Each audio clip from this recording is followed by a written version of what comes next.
Bonjour chers auditeurs, je vais vous parler de l'immigration et des réfugiés, parce que qui ne connaît pas quelqu'un d'origine étrangère ou ne l'est pas lui-même? Bonjour Jacques. Ses parents, grands-parents, arrière-grands-parents sont peut-être des réfugiés politiques, guerre d'Espagne, nazisme ou même les harkis, ou des réfugiés économiques, maghrébins, portugais, italiens, etc. Ce sont des gens qui se sentent intégrés et qui vivent avec les autres. Par autres, j'entends les Français de souche. Bonjour Baudouin.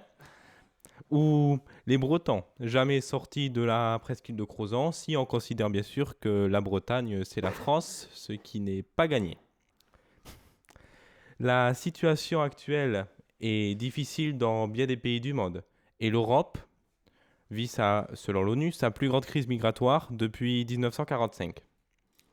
Et quand l'Allemagne accueille 75 réfugiés, je parle ici des réfugiés politiques, des réfugiés syriens, par exemple, pour 10 000 habitants, le Canada en accueille 8, le Liban, où le problème n'est pas le même puisque c'est un pays limitrophe, en accueille 2500, toujours pour 10 000 habitants, et la France, qui se targue d'être une nation de défense des droits de l'homme, d'accueil, de droits d'asile, etc., de propagation de la liberté dans le monde, on accueille 1,5 pour 10 000 habitants. On n'a même pas la décence de prendre deux réfugiés entiers, on en coupe un en deux.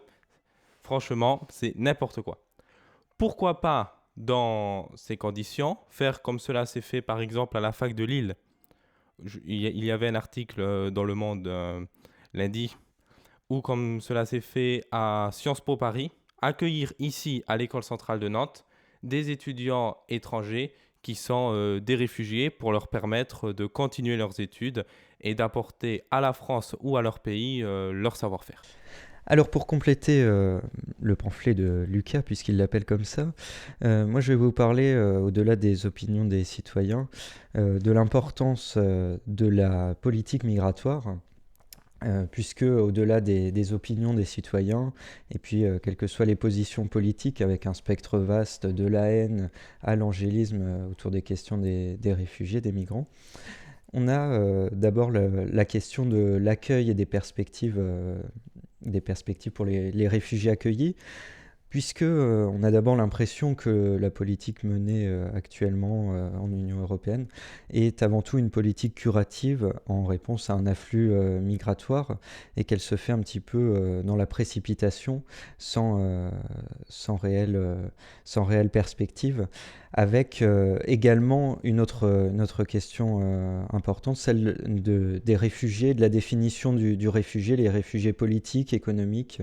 qui va avoir un lien avec les demandeurs d'asile, qui va-t-on garder, pour faire simple, et qui va-t-on renvoyer à la frontière. Je vous renvoie par ailleurs à l'édito de Guillaume Erner sur France Culture qui aborde cette question, qui est plus complexe que l'on ne peut penser, puisque il y a des situations de difficultés économiques qui sont aussi liées à des problèmes politiques, notamment en Afrique. On a également, d'un autre côté, dans nos pays vieillissants, la question des nécessités démographiques, puisque plusieurs études montrent qu'on a besoin d'un renouvellement de la population. Mais, euh, mais le problème est dans ce renouvellement, à quelle échelle ça se fait, et est-ce que finalement euh, le renouvellement va se faire vers des métiers peu qualifiés, comme ça a été le cas pendant les 30 Glorieuses. Ainsi, les responsables politiques devraient soit assumer de briser les rêves des migrants qui espèrent, en venant en France, récolter peut-être l'argent à l'appel, ou alors proposer une véritable politique de formation. Et, euh, et au point de vue politique, on a aussi une autre question plus vaste, et qui est visible aussi dans l'Union européenne, notamment sur l'implication des différents acteurs politiques et des citoyens. Avec le démantèlement de la jungle de Calais, on voit notamment un État jacobin à l'œuvre, plus qu'une concertation, une horizontalité qui permet d'impliquer également les citoyens. Plusieurs communes qui accueillent donc des réfugiés dénoncent le manque de concertation.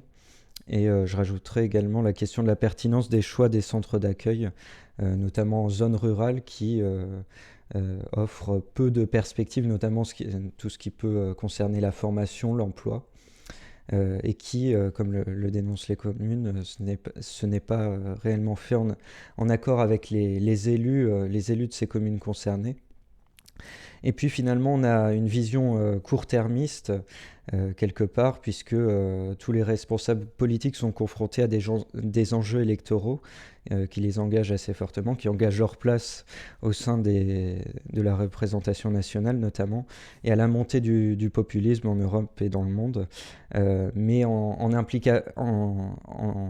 ne faisant pas cette démarche d'implication des citoyens, il y a un risque encore plus grand de conforter la montée des extrémistes, de la haine des migrants, qui devrait faire...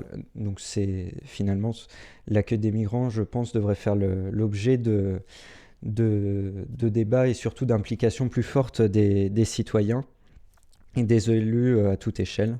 Et puis je terminerai avec le bilan historique, puisque la France a toujours accueilli des réfugiés, notamment après la guerre d'Espagne, donc des réfugiés en Europe aussi, mais aussi des réfugiés après l'indépendance de l'Algérie, d'autres conflits. On a une politique d'immigration donc, qui, comme je l'ai dit pendant les 30 Glorieuses, a conduit à des emplois non qualifiés pour la plupart. Et on a de nombreuses problématiques qui sont liées à l'immigration, notamment la politique de la ville avec la construction de grands ensembles.